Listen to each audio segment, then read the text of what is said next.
Баршаңызға сәлем достар, менің каналыма қош келдіңіздер. Мен сіздерге бүгін күйік шалған жерді үй жағдайында қалай емдеуге болатынын айтатын боламын.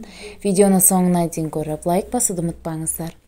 Күйікті күн астында ұзақ уақыт жүріп, сіріңкені немесе электр құрылғыларын дұрыс пайдаланбау нәтижесінде де алуға болады.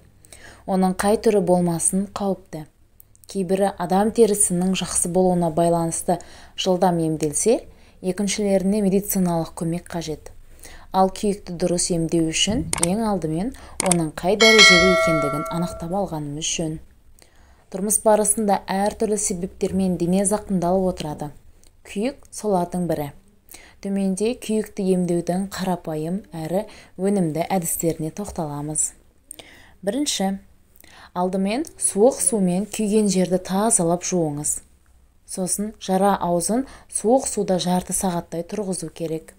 Әдетте судың температурасы қаншалықты төмен болған сайын, соншалықты өнімді болмақ.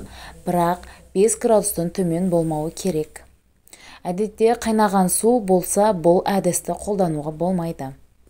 Екінші, аз мөлшердегі тұзды суды жара орнына тамызып қойсаңыз, қабынудың алдын алады. Үшінші, жара аузына бал жаққан өнімді. Төртінші, шикі жұмыртқаның ағы мен балды араластырып, жара аузына жақсаңыз, қабынуды қайтарады және ауырғанды тоқтатады.